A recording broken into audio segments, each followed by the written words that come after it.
Fridge के आगे पीछे देखा कि आखिर ये आवाज आ क्यों रही है। जब कुछ भी समझ नहीं आया तो फ्रिज का प्लग भी उसने निकाल दिया और सुकून की एक सांस ली कि तभी एक और आवाज उसकी नींद खराब करने को जैसे तैयार बैठी थी। कमरे का दरवाजा खोला तो एक कबूतर कमरे के अंदर घूम रहा था। ये रात किसी तरह कटी। सुबह पूजा होने वाली थी घर में, तो 10 बजे तक उसकी बीवी पारुल मायके से अपने मम्मी पापा के साथ आ गई थी। हवन की सारी तैयारियां हो चुकी थी। बस 11 बजे के मुहूर्त और पंडित जी का इंतजार था। जब 11 बजने में 1 मिनट बचे तो अखिल से रहा नहीं गया और उसने पंडित जी को फोन मिलाया। फोन उठते ही उसने पूछा कि आप कहां हैं? बदले में पंडित जी हंसते हुए जोर से बोले, अरे जजमान, पहुंच गया हूं। आपका दरवाजा तो खुला ही है, सामने देखिए, सीढ़ियों पे ही हूं मैं। अखिल दरवाजे से बाहर निकला तो सचमुच सीढ़ियों पे पंडित जी को देख के खुश हो गया। वो उनके हाथ से सामान लेने के लिए आगे बढ़ा ही था और पंडित जी आखिरी सीढ़ी चढ़ने ही वाले थे कि ऐसा लगा मानो किसी ने उन्हें उठाकर फेंक दिया हो। लुढ़कते हुए 20 सीढ़ियों से नीचे एक जोर की आवाज के साथ गिर पड़े और दर्द से चीखने लगे। अखिल की नजर एक झलक में पंडित जी पर गई और दूसरी झलक सीढ़ियों के पास बनी खिड़की पे, जहां पर एक कबूतर बैठा था।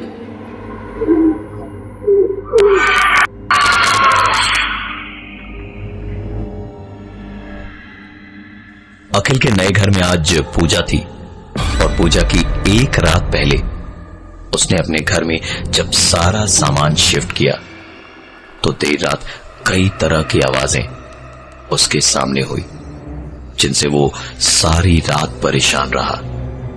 और अगले दिन जब वो घर में पूजन करवाने आए पंडित जी के हाथों से सीढ़ियों पर ही सामान ले रहा था कि तभी उसकी आंखों के सामने पंडित जी तकरीबन 20 सीढ़ियां पीछे जाकर गिरे। सीढ़ियों के पास वाली खिड़की पर नजर गई, वहां एक कबूतर बैठे आवाज कर रहा था। पंडित जी को तुरंत हॉस्पिटल पहुंचाया गया। देर शाम जब उन्हें होश आया तो अखिल से बोले कि उस घर में कोई दोष है, वहां रहना खतरे से खाली नहीं है। अखिल को ऐसी बातों पर बिल्कुल भी विश्वास नहीं था। शाम तक पंडित जी को हॉस्पिटल से डिस्चार्ज किया गया। उनको उनके घर तक छोड़कर अखिल जब अपने घर पहुंचा तो पार्किंग में गाड़ी खड़ी करके जब वो घर की ओर जा रहा था कि उसके कदम अचानक रुक गए, क्योंकि उसे लग रहा था जैसे कोई उसके पीछे पीछे आ रहा हो। पलट के देखा तो जैसे किसी के कदमों की आवाज अचानक रुकी हो। अखिल ने इधर उधर देखा और फिर वापस घर की तरफ आगे बढ़ा तो वही आवाज दोबारा आई। इस बार वो रुका, लेकिन उसने पलटकर पीछे नहीं देखा। नजरें जब जमीन पर अपनी परछाई पर गई तो उसने 2 परछाइयां देखी, जिनमें से एक परछाई थोड़ा सा हिली और फिर अंधेरे में कहीं गायब हो गई। इस बार अखिल ने पूरी हिम्मत जुटाई और पलट के देखा। दूर दूर तक पूरे पार्किंग लॉट में उसे कुछ नजर नहीं आया, पर जब नजर अपनी गाड़ी पर गई तो देखा कि गाड़ी के अंदर की लाइट ऑन है। अखिल को अच्छे से याद था कि उसने सब कुछ बंद किया था। फिर ये कैसे हुआ? अखिल ने आगे बढ़कर गाड़ी की लाइट स्विच ऑफ की और पलटकर जैसे ही वापस घर की तरफ जाने लगा कि एक आवाज आई। पलटकर देखा तो गाड़ी के कांच पर पहले अंदर से भाप बनी और किसी ने अपनी उंगलियों से एक हंसता हुआ चेहरा बनाया। इतना सब कुछ देखने के बाद अखिल ने जोर जोर से चिल्लाकर वॉचमैन को आवाज लगाई, वॉचमैन! वॉचमैन! वॉचमैन! वो जब दौड़ा दौड़ा आया तो अखिल ने उससे पूछा, यहां कोई गड़बड़ है या मतलब किसी भूत प्रेत का साया या ऐसा कुछ? वॉचमैन ने कहा, मालिक मुझे तो बस 2 ही दिन हुए हैं यहां ड्यूटी पे लगे हुए, हमको तो ऐसा कुछ नहीं लगा अभी तक। अखिल ने एक झलक दोबारा अपनी गाड़ी की तरफ देखा तो वो हंसता हुआ चेहरा अब उसकी गाड़ी की कांच पर नहीं था। डरा डरा अखिल घर की ओर गया तो देखा लिफ्ट खराब थी, इसलिए सीढ़ियों से ही अपने 4th फ्लोर वाले घर पे जा रहा था कि तभी सीढ़ियां चढ़ते वक्त हर फ्लोर की दीवार पर उसे वो हंसता हुआ चेहरा दिखा। जब वो 3रे माले पे था तो उसे और एक आवाज सुनाई दी। दौड़ता हुआ अखिल जब ऊपर गया तो एक आधा बना हुआ चेहरा वहां था और जमीन पर एक चौक का टुकड़ा पड़ा। थकते हुए अखिल छत पर गया। शायद ये किसी की बदमाशी और जो कोई भी है वो इस वक्त छत पर ही होगा। तो पूरे छत पर पांव से कोई दिखाई नहीं दिया। सुनाई दी तो एक आवाज,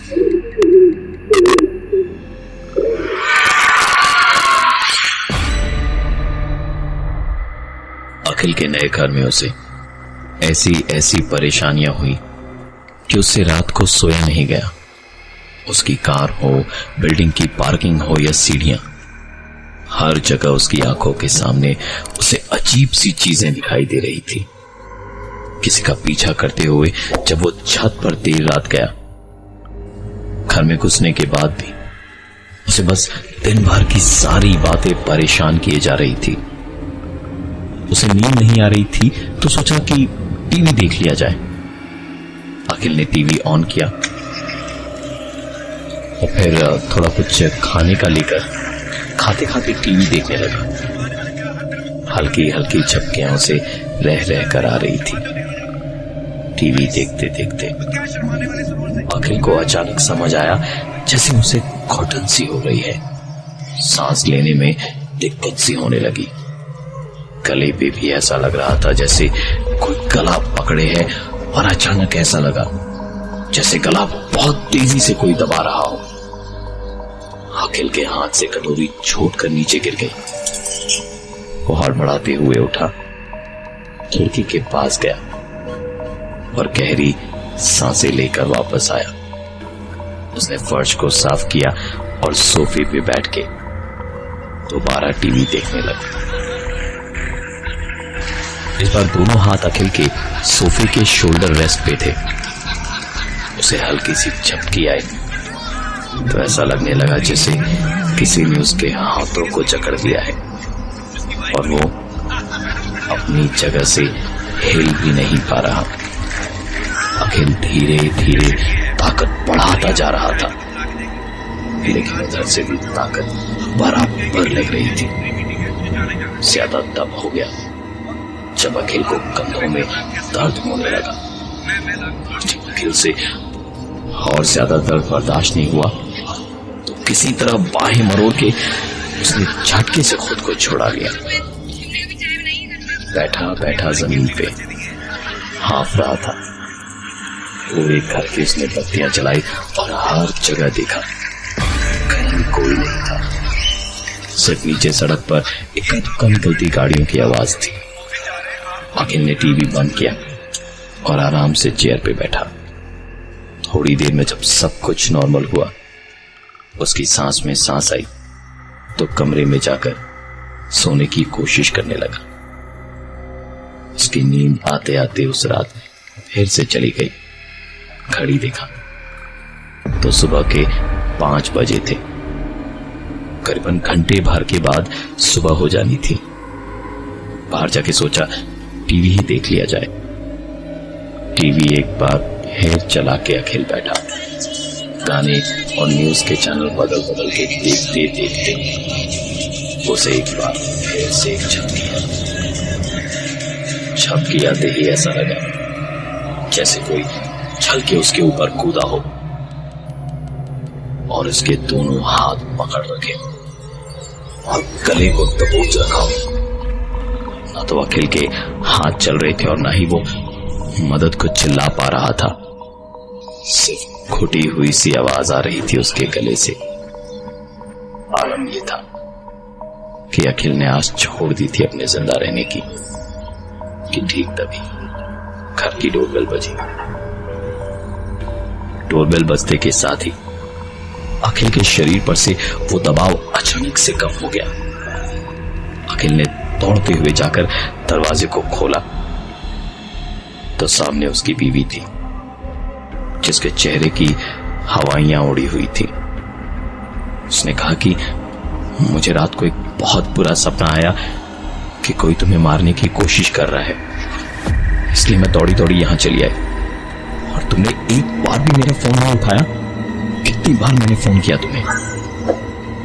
अखिल ने थोड़ी राहत की सांस ली और अब तक घटी सारी घटना अपनी बीवी को बताते हुए बिस्तर के पास पड़े अपने फोन को लेने गया तो नजर खिड़की पर पड़ी जहां सुबह की पहली किरण के साथ एक कबूतर बैठा हुआ उसे नजर आया।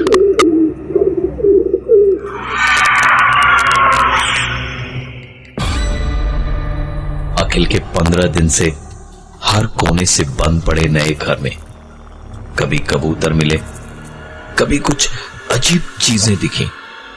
गृह प्रवेश के वक्त पुजारी जी सीढ़ियों से गिर गए। उन्हें बहुत बुरी तरह से चोटें लगी थी। घर में, कार में, सीढ़ियों पर, हर फ्लोर पे मुस्कुराते हुए चेहरे बने हुए थे।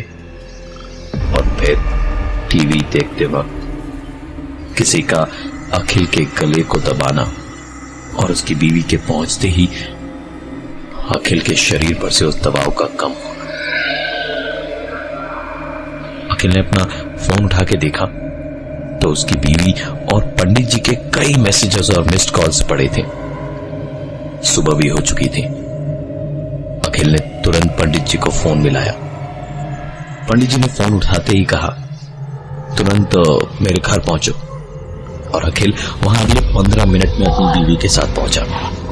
पंडित जी ने बिना बात को घुमाए साफ साफ उससे कहा कि जजमान, उस घर में आप पैर भी मत रखना। घर को तुरंत खाली करवाओ और दूसरी जगह शिफ्ट हो जाओ, लेकिन ये काम किसी और से करवाना। तुम उस दरवाजे के अंदर भी मत जाना। अखिल ने पूछा कि ऐसा क्या है वहां जो कि वो पैर भी ना रखे। तो पंडित जी ने बताया, वहां कुछ तो ऐसा है जिसे पुरुषों से सख्त नफरत है, इसलिए तुम्हारे साथ ये सब कुछ हुआ और मुझे भी सीढ़ियों से फेंका गया, लेकिन किसी और को उस आत्मा ने अब तक छुआ नहीं।